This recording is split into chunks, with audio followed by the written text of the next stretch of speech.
You're listening to DraftKings Network.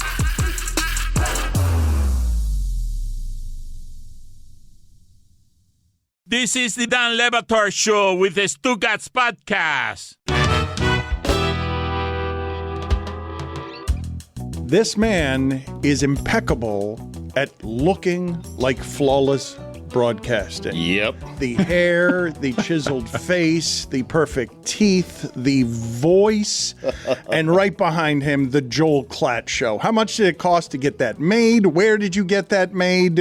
Tell me the entire backstory on how it is that you got shining over your shoulder something that just celebrates your resplendent perfection in every broadcasting way.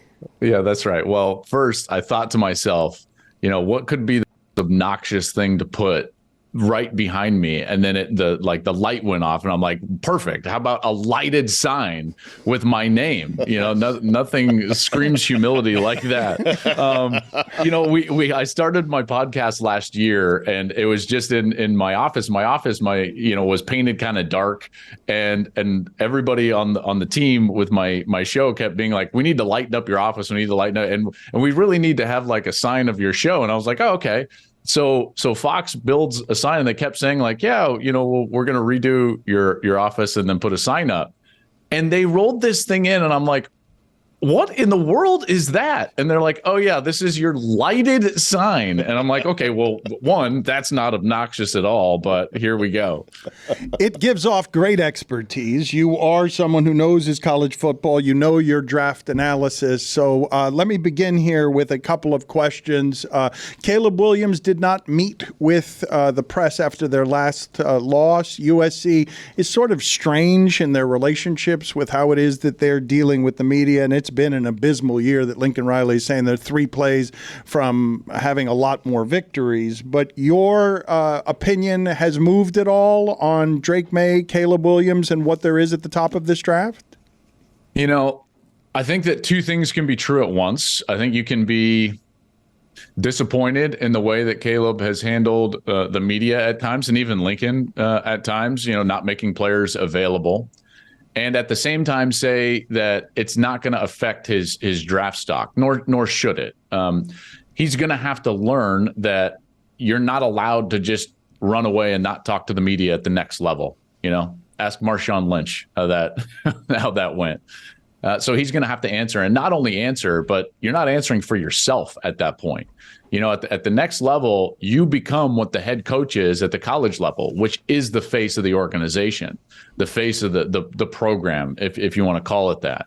And so every single person in the organization is going to hang on every word that you say, and he's going to have to learn that. But when it comes down to just straight evaluation, Dan, this guy is still a uniquely talented player. I break it down this way. When I'm looking at a quarterback for the draft, there's really 5 categories that I'm trying to evaluate on. One is your mind. Do you control the game with your mind? The other is your arm talent. Can you create plays outside of the pocket when things break down? Are you a threat with your legs as a runner? And then can you control the game from the pocket, changing speeds and doing all the things necessary?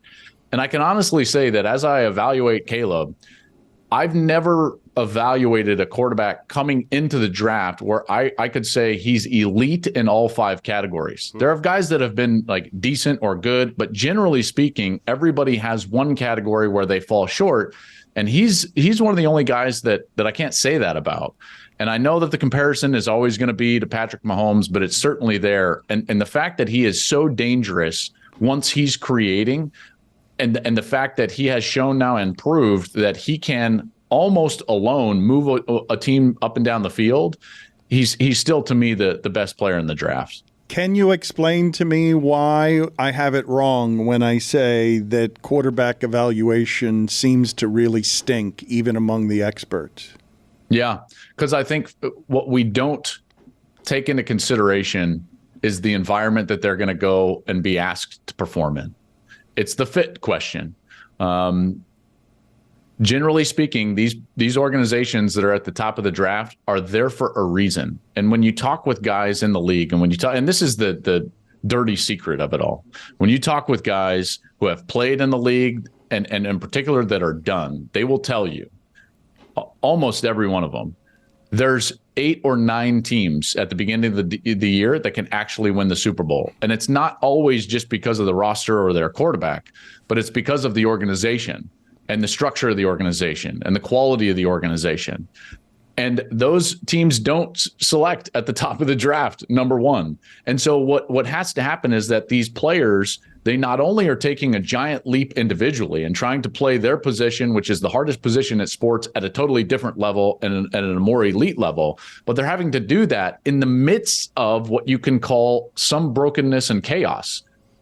They're being selected in that spot for a reason, and then they're being asked to be the catalyst to change it. And then ever increasing as we move forward in this society, they want it now.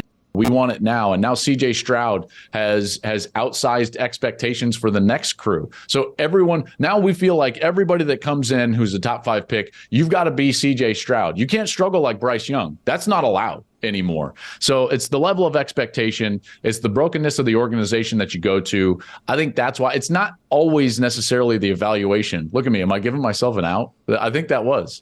Guys, I think it is. It's everyone else. It's the broken team. It's everybody else. Well done by you. As I'm answering this, I'm like, hold on. Wow, it's everybody else's fault. What a great moment of introspection. Amazing. Yeah, what a great. Who does that? So rare in the media for someone to consider. Wait a minute. You still look great, though. I mean, wait a second. But when you do it, your hair still looks perfect. That's right. That's right. And the sign still is shining. Imagine that. Shiny as your teeth. Joel, we were discussing earlier today Jordan Travis and that gruesome injury. Yeah. And I'm wondering how you feel about this.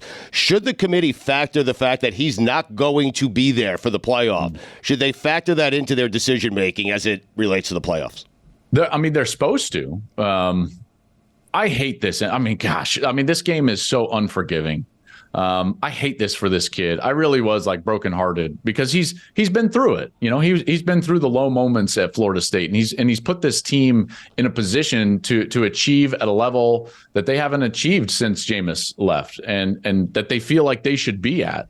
And I was loving watching him play. Having said that, even with him on the field, there were some questions about their overall dominance, even as an undefeated. I think that we can all say that that's fair with some of the performances that they've had in close games that they've had with teams that are not great. Here's what happens is that, yes, it does need to be factored from the committee. And there's already been a precedent of this. Think back to the first year of the playoff in 2014. Ohio State lost J.T. Barrett late in the season, and Cardell Jones had to come out. The reason that Ohio State made the playoff isn't just because of what they, their record. Oh, they won the game. They hammered Wisconsin in that Big Ten championship game. I believe it was 59-0 that they won that game. And it was because of that reason that the committee was like, okay, yes, you are still a dominant enough team to go to the playoff. They got the 4th seed and they wound up winning the national championship. I think that the same is true for this Florida State team. Now the pressure is on. They've got to go out there, and against a very average Florida team, I think that they've got to show that they can be dominant and they can play at the top end. If they just squeak by and it's really clear that they're not what they were before the injury, then I think that the committee is going to take that into consideration. And part of this also, guys, is that there's a lot of teams vying for that spot. You know, in that 14 year, Ohio State kind of snuck in because, it was bleak, if you want to call it that. There was a lot of chaos. This year, I don't think that that's going to be the case. There's going to be a lot of really good teams vying for that last spot. How many SEC teams do you think are better than Ohio State and Michigan? 1 and third. Right. Like I think Alabama is good. I think that Alabama, Michigan, and Ohio State are all probably similar in the fact that they are very good football teams with question marks and areas of their team that I would have questions about whether they can play at the top end. I don't have those questions about Georgia right now. Georgia has won 28 straight games. They're clearly the best team in the country. They're marching towards a 3rd national title. And in a lot of ways, they remind me a bit of what the Patriots did under Tom Brady. You know, Dan, like, the guy went to 10 Super Bowls. Why? Because everybody knew they had to deal with Tom at some point, and a lot of times in Foxborough. Well, Georgia is starting to feel that way. Regardless of what goes on in September or even early October, you're going to have to deal with Georgia, and they're always going to be playing their best at the right time. And so from that standpoint, I would say Georgia is better. They don't have the questions that those other teams have. But I do still think Michigan and Ohio State are very good football teams. We're headed into Michigan and Ohio State, biggest football game of the year. Almost quietly, Michigan dismissed a linebackers coach that it was reported had maybe taken a hand in destroying some evidence regarding the Connor Stallion stuff. And then Bruce Feldman had reported that there's a chance that this Jim Harbaugh suspension bleeds into next season. And since then, Michigan has dropped the injunction that they were looking at. Has Michigan quietly folded this really public defense of theirs and decided that they're just going to swallow this one headed into this game against Ohio State? I think it was very clear that there was some evidence presented by the Big Ten or the NCAA that made it incredibly obvious that they, one, weren't going to get the injunction. So they could go to court and lose publicly, which would have looked awful. And that evidence implicated some people on the staff. And they said, okay, rather than this publicly playing out and then us having to reactively fire someone or remove someone, let's pull the reins back a little bit here and let's evaluate this with much more clear eyes. And that's what they did. And they took the suspension and they backed down. But I think that it was the evidence that was presented to them and saying, and the NCAA and the Big Ten more specifically, that said, just so you know, on Friday before the judge, like, this is what we're going to give them. And Michigan was like, oh, well, like, I tell you, how about we just do the 3? Is the 3 good? Yeah, I think the 3 is good. I think it's hard to get Joel on stuff with college football, so I'm going to try and get him right now with something I believe he does not know. Right. Were you aware, Joel, that Syracuse's quarterback this weekend was a perfect 14 for 14 for 59 yards? I knew he was 14 for 14, but I did not know it was only for 59 yards. I saw like the efficiency number, and I was like, oh, that's a good day. But 59, that's hard to do. Right? 14, and related note, Dino Babers will not be retained. Yes, and then in further news, Dino Babers let go at Syracuse. And you wonder why. Boy, that's a lot of screen passes for 1 yard.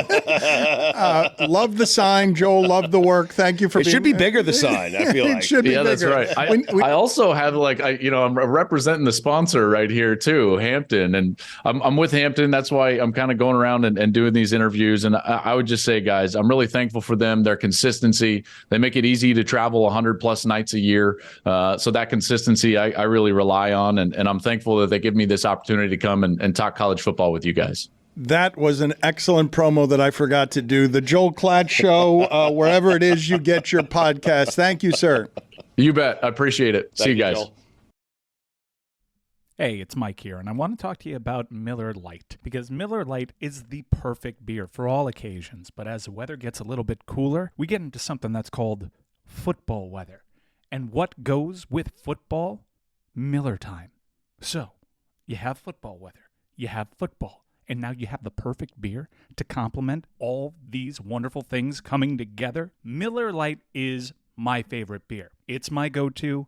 Anytime I'm watching football, it's what I go for immediately. If it's not around, I'm upset that it's not around. And it's only got 96 calories, folks, and 3.2 carbs per 12-ounce serving, with a smooth taste and a crisp, clean finish. You get the taste that you crave without the calories.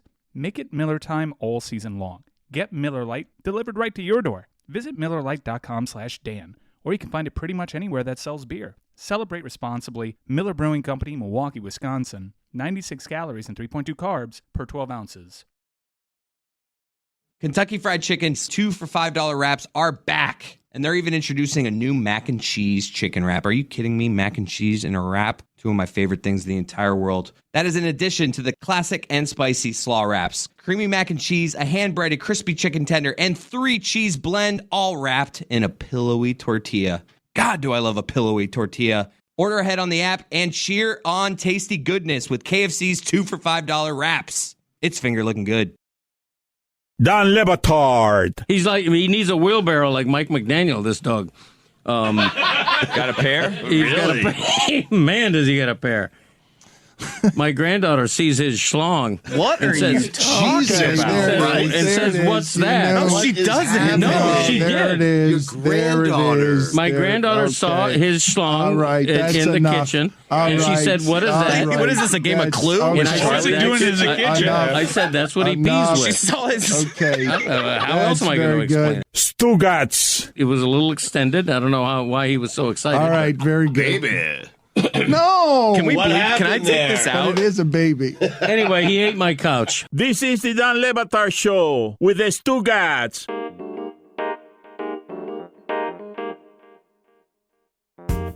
My 11th most interesting observation That's right. from the NFL weekend, Stugotz, combined with the Lions being 8-2 for the first time since the 1960s. It's really been a remarkably shitty run for the Detroit Lions. It really has. A lack of playoff victories. It's the only fan base. Other fan bases complain, oh, we haven't done it in this long. It's the only fan base as a Jet fan that I will allow to, share the same kind of suffering as I do, because they've shared the same kind of suffering as I have over the last 40 years. The only fan base. The Browns, too. No, Come the on. Bra- The play of the Browns has been- Interesting. Now, the Browns went to a bunch of AFC championship games with Bernie Kosar. Yeah, but many of their I mean, fans come on. aren't old enough to remember that stuff, I'm just saying. The Lions have it worse than everybody. But in that game yesterday, Except for maybe the Browns. Stugotz, Chicago was up 26-21 with the ball, and Justin Fields had a 3rd and 9. And I really do love that he decided to sling it 50 yards downfield on 3rd and 9. They didn't get it by a yard, like he was a yard long on the throw, but that on 3rd and 9, 26-21, the air is clearly leaking out of the balloon. You got to be careful. You were up 26-14. Everybody was watching that game thinking Detroit's going to come back because we know the Bears are bad. And on 3rd and 9, I do love that Justin Fields decided to go deep. Unfortunately, he may be replaced by Caleb Williams next year. Or may not. I mean, I don't know. Yeah, we don't know. We don't know. That's true. But they're going to have a choice to make at the top of the draft whether they want the quarterback they have or whether they want a new quarterback. And the one they have ran for more than 100 yards yesterday, was dancing after one of the runs because he played pretty well. I just love the attitude, Stugotz, of no, I'm not going slant here. I'm not going down and out. Nope. I believe in myself and my ability to make the throw that he made earlier in the game to DJ Moore, a ridiculous throw that he made earlier in the game, and he missed it by a yard. But that game was very close to the Detroit Lions not having the 8-2 record for the first time since the 1960s. Mike, it is going to be interesting. It was a good loss for the Bears because they have Carolina's pick. They also have their own picks. So they'll have 2 of the top 4 or 5 picks in the NFL draft.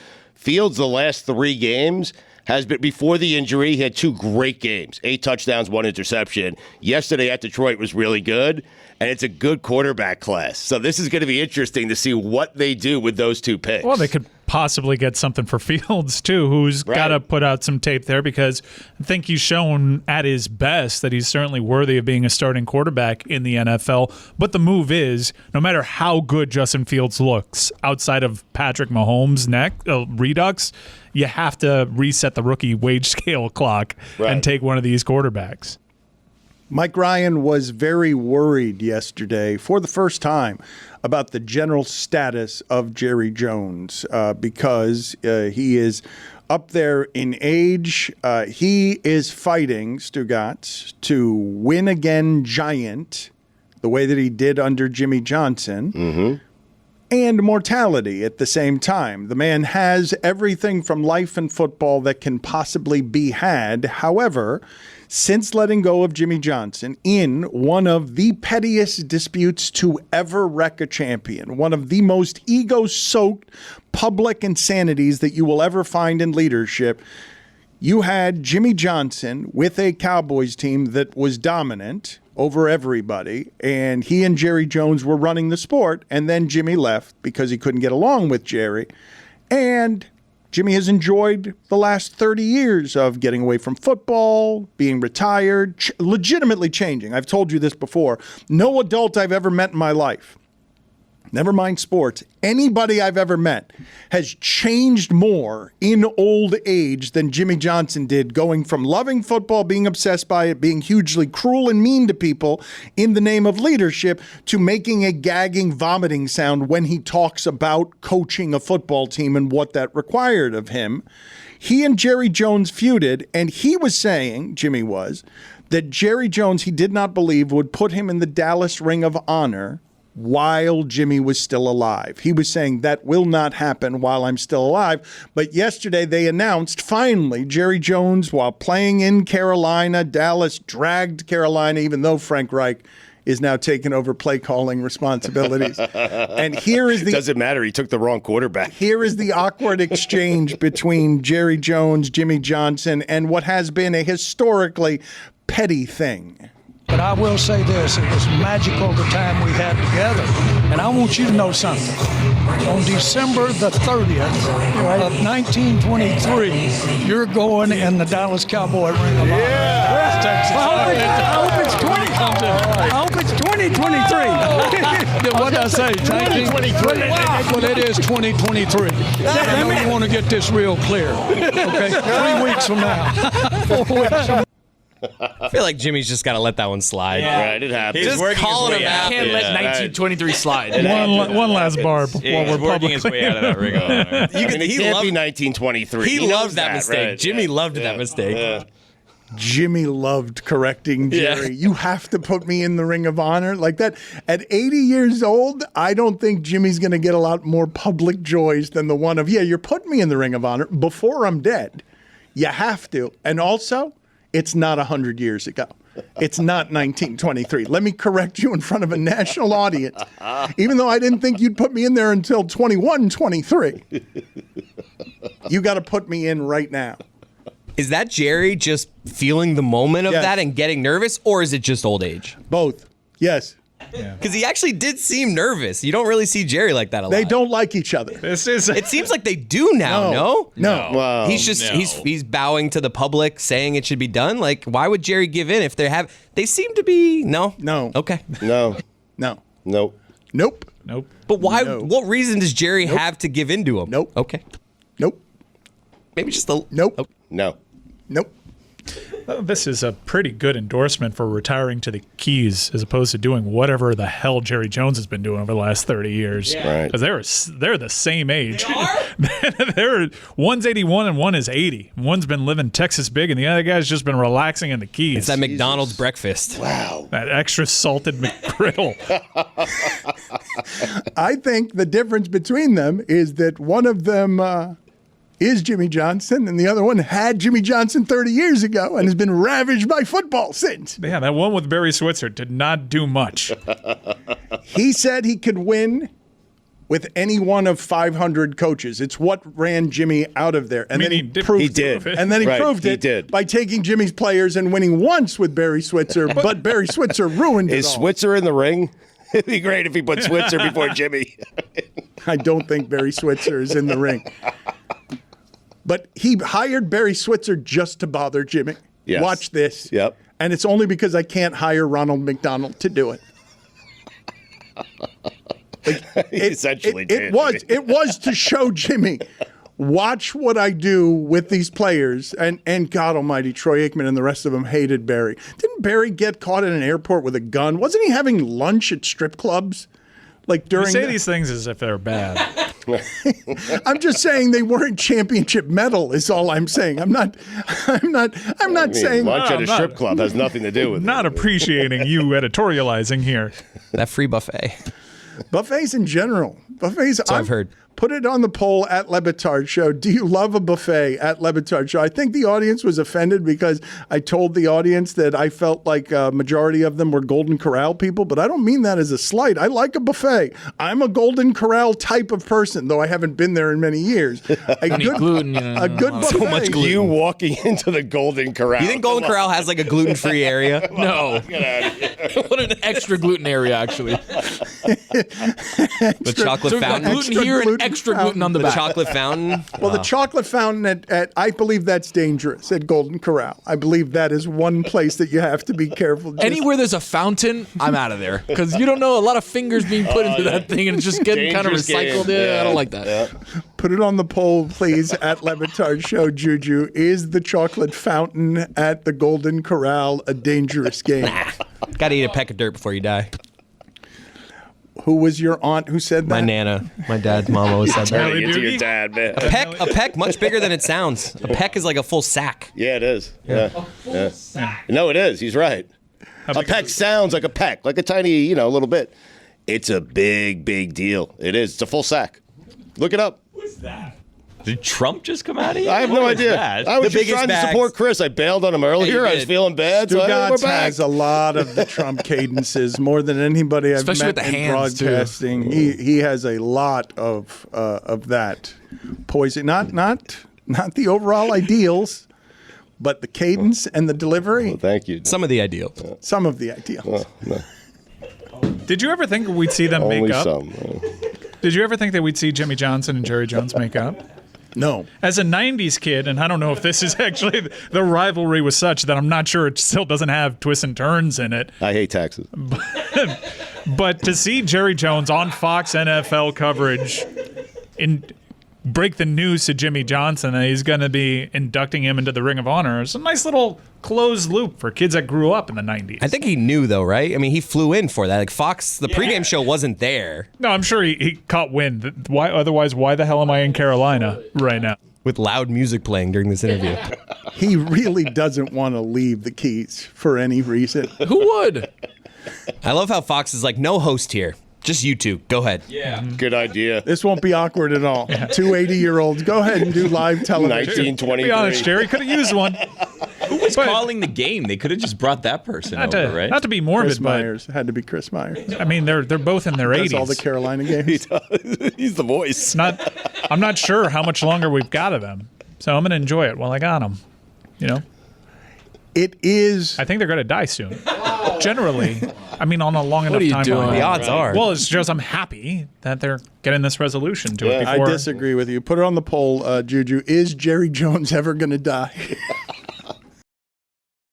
Peloton is your stage to work out like nobody's watching.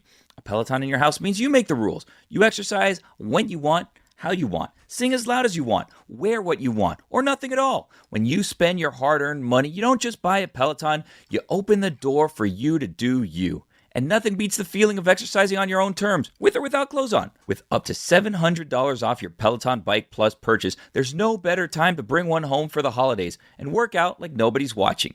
Peloton is your stage to unleash the real you, the clothing optional you. You want to try a climb or a low-impact ride class? You can. Or hop off bike and pivot the screen to do a bar, strength, or yoga class? You can.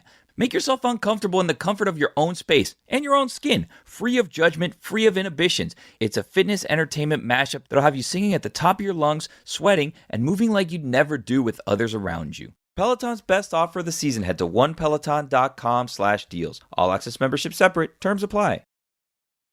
Don Le Batard. You are very comfortable talking about how you met your wife, how much you love her, how important she is to you, and that's the reason that I asked the question. I've always admired that about you, that you have no problems whatsoever professing your love. Well, the thing is, I got a new wife now. Me and Bianca didn't make it.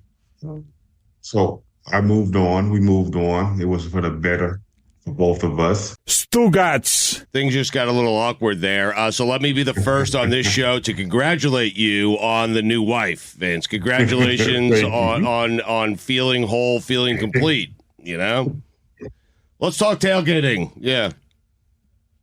Don't feel awkward, buddy. I don't. Oh, it's too late for that. It's much too late for that, Vince. I appreciate you soothing me in this regard, but I already feel terribly awkward. And then my teammate comes to my defense with not a question, but just a healthy congratulations and the further pointing out of that awkwardness because he's always good for me in those spots. I'm also thinking of divorce, Vince, after many, many years, 18 years, with a partner who does things like that to you. This is the Don Le Batard Show with the Stugotz.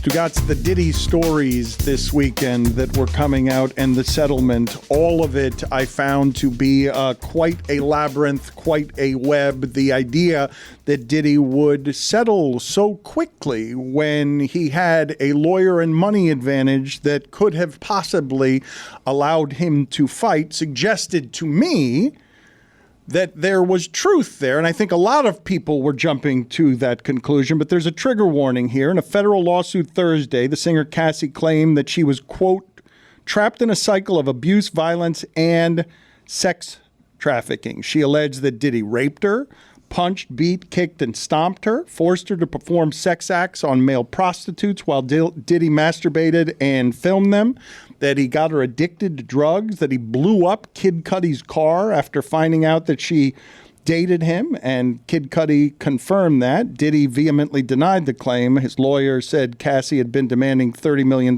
for 6 months, but Friday came the settlement. Justin Tinsley is a senior sports and culture reporter for ESPN's Andscape. He's the author of It Was All a Dream, Biggie and the World That Made Him. Justin, thank you for making the time. You've also written about hip-hop's bad history with the Me Too movement and the misogyny that has plagued the industry. So let's begin here. How surprised were you, and thank you for joining us, by the details in these allegations? You know, for one, thank you for having me, Dan and Stu. I guess the answer is yes, I was surprised, and no, I wasn't surprised. Yes, because anytime you start a lawsuit with a trigger warning, you're thinking like, what the hell am I about to get myself into? But I don't think anybody could have imagined the details that were in there. So yes, that's what I was shocked by. But no, because what I've learned in my time covering the music industry, hip hop and far beyond, is that it's ran off money, power, and respect. And ironically, that's the title of a classic song in Diddy's universe. But because of that, it can be a very dark place. And we've heard the horror stories about the music industry as long as the music industry's been alive. So unfortunately, there's this dark underbelly where people are made to feel like they're disposable. Sometimes it's artists in their contracts. Other times it's the allegations that are in this lawsuit. And the sad part is, I don't think we'll ever truly know the full extent of which. Is it fair to jump to conclusions on the speed with which Diddy settled this? I think, especially from the outside looking in, I think it is fair because we'll never know all the details that were inside. But, you know, when I've spoken to, you know, people who I trust inside the legal industry, and I'm like, I honestly ask the same question, Dan, like, is it fair for me to assume that there was a lot of truth within this lawsuit? And the resounding answer was it would be fair to assume that, you know, without getting themselves like in any sort of jeopardy or anything. But that's I think we all had the same reaction when we saw that. How fearful a persona was Diddy? Because that isn't something that I associated with him necessarily.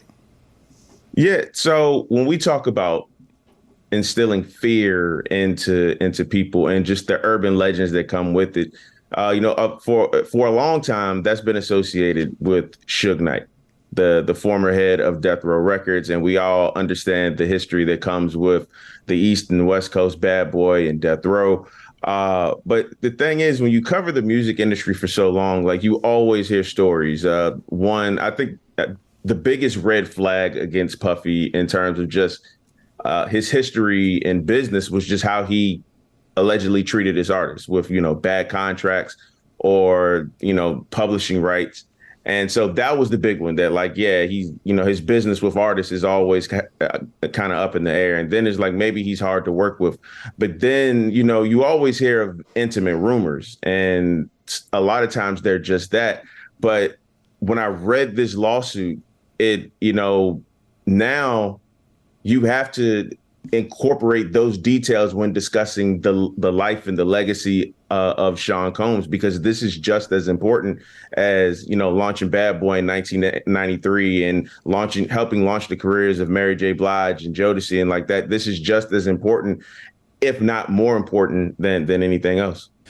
What are we to make of hip hop and its public reckoning with the times changing?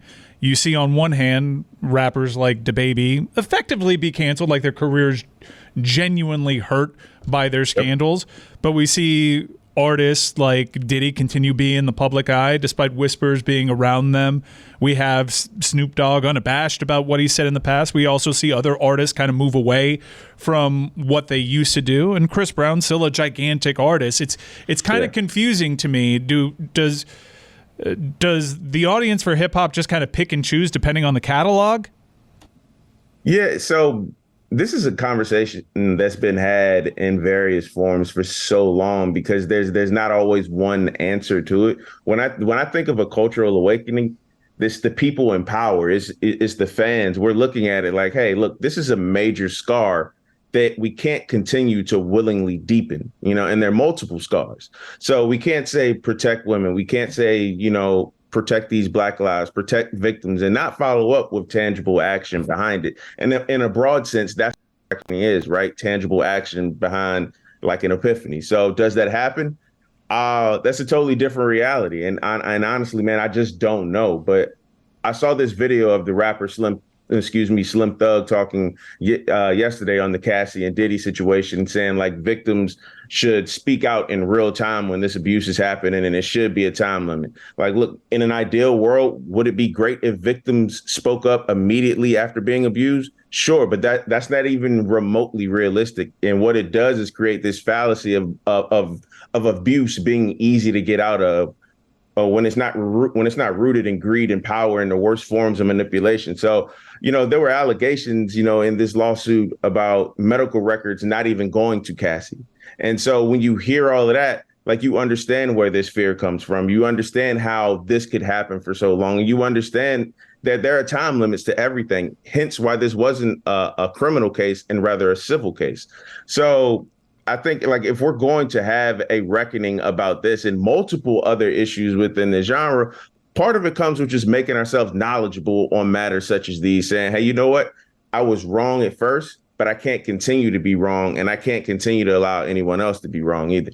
Will this impact his career moving forward? That's the $10 million question, Stu, honestly. The answer is, I think in the short term, I believe it will. This really, from a business standpoint, this really impacts how you can be nominated for awards. This really makes, all the goodwill that he had going into this, from donating $1 million to Jackson State, or to, getting the Global Honoree Award at the VMAs, or the Key from the City from Mayor Eric Adams earlier this year. A short term, I think it will, from a business portfolio standpoint. Now, long term, will this continue to help evolve a much necessary conversation around domestic violence, around intimate partner violence and things of that nature? I hope so. But just in the past, it doesn't give me the greatest confidence in the world. I just struggle with, look, we saw the Super Bowl halftime. Dr. Dre performed at the Super Bowl halftime. He had stuff in his past. It'll be interesting to see when Kanye drops his album, what exactly the audience will be for it, what the cultural reaction will be to it. Hip-hop is a little bit different. They play by different rules, and the marketplace does speak for itself, and the metrics are undeniable. There was a time where something like this would be good for one's brand, and now, with regards to Diddy, this was somebody that just dropped an album that was trying to come back into the pop culture zeitgeist. Not that he had ever really left, but to be a relevant portion of the pop culture zeitgeist. Typically, we've seen this before in Hollywood. When one story's out there, and there's a lot of allegations here, there's no shortage. If you look at social media, no shortage of people willing to talk about their experiences with Diddy. And now that this is out there, investigators and journalists are going to be poking around. Might this be the beginning of problems for Diddy? I mean, just how we've seen things play out in the past, you would think that, like, oh man, where there's smoke, there's fire, right? There has to be. That's what the logic says. But, we'll see. And, it makes you go back and look at something like giving your bad boy artist they're publishing after all these years, in a move that was called surprising by multiple outlets. And you're like, well, what was the reasoning for all this? And, a lot of allegations towards Diddy have lived on the internet, have lived on YouTube, have lived on social media for years. So, it'll be interesting to see, if, like you said, man, if this is the start of, a really, really major legal headache for Diddy, or if this was just a one-off. And even if it is just a one-off, what is the impact of this one-off? Because guess what? We all saw that lawsuit. We all know the details that were in it. They're going to live on the internet for the rest of all of our lives in some form. So how does this really impact him? I wish I knew the answer, but I just don't until we see it. But I think immediately in the short term, we won't be hearing a lot from him for right now. I'm curious. I'm going to ask you kind of a personal question here, because I think it'd be unfair to make you speak for hip hop here. I know how I experienced certain musicians that I had held in high regard, had an affinity for. Some like Ryan Adams, who I've just totally stopped listening to. Others that are a little bit trickier, like David Bowie has his history. Prince has his history. Michael Jackson's one of these artists. Like, man, there was a lot there, but he had some songs, didn't he? Yeah. And I'm curious how you go about some of these things when you listen back to some of the hip hop that you grew up listening to. I know Eminem fans, certainly, because he was among the most vocal and some of the, in terms of the public eye, certainly one that met a lot of scrutiny. How do you experience that era of hip hop? How do you view these artists now that you've gotten older, these artists that you've grown up and trying to reconcile with a different time? Hair metal, I think, also has some of this too, where, we knew how Motley Crue treated women, and Motley Crue's still headlining festivals and all that. And I wonder if hip hop is going to be judged by, if certain acts are going to be judged by the time and the morals where they peaked, and how does that age? That, it's such a fascinating question, and it's one that I think about all the time, because look, Lord knows I'm not perfect. I'll probably tell you some of my favorite artists right now, and I might look like a hypocrite, but I have to judge this on for me, I do it on case-by-case basis in a lot of cases. And a lot of times I make the same decision. But like for somebody like R. Kelly, I used to always play R. Kelly's music. And then, I realized what my role is in helping him further, whatever it is that he was doing. So I had to just come to the realization one day. I was like, man, as much as I like this music back in the day, I can't continue to listen to it. And so for him, I was like, I completely put him off to the side. And I think about arguably my favorite artist of all time, Tupac Shakur.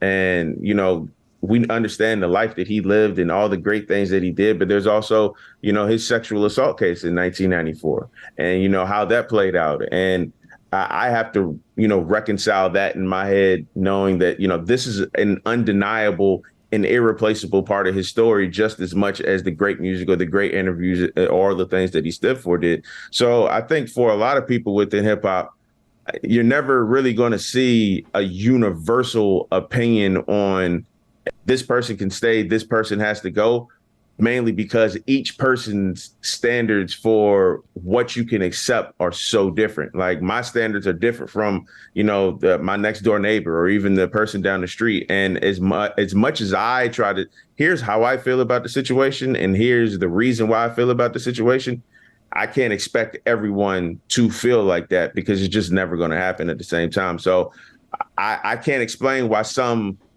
can stay and some can't. Maybe like you said, it is a time period. Maybe it is, like you said, just how much you really like the music, and you can be willing to place things to the side, whereas some people can't. It's an imperfect science, because human beings are literally the definition of imperfect. So 2 questions with the less than a minute that we have left. What was Diddy's reputation behind the scenes and in the lawsuit that includes rape and blowing up Kid Cudi's car? What were the details that jumped out to you from the lawsuit? Man, it was just one paragraph after another. Like, you always hear of the intimate rumors between people in the music industry, and you never know how true it actually is. But then once you start reading, like the medical records being sent to him, her being sent away for weeks at a time to allegedly recover from injuries, allegedly blowing up Kid Cudi's car, and then getting Kid Cudi's representation to confirm that in the article. Like, I was like, this is reading something like a villain script. And I was shocked at the depth of it. I understood what the red flags were about Diddy, but the depth of that, I don't think anybody saw coming. What can you tell us about the relationship that 50 Cent and Diddy had? Because 50 Cent has been trying to tell people a variety of things for a while. 50 and Diddy have not seen eye to eye in a long, long time. And if you're familiar with 50 Cent on social media, every now and then he will always poke fun at Diddy. I don't even have enough time to give you the full history between them two. But if there's anybody in hip hop in terms of artists that are going to speak out against Diddy, for better and for worse, it will be 50 Cent. Senior sports and culture reporter for ESPN's Andscape. Can't believe you're already senior, sir. I remember when you were junior. Thank you. Thank you for I'll always be a junior. Thank you for being on with us, Justin. We appreciate it. Thank you, fellas. Thank you for having me on.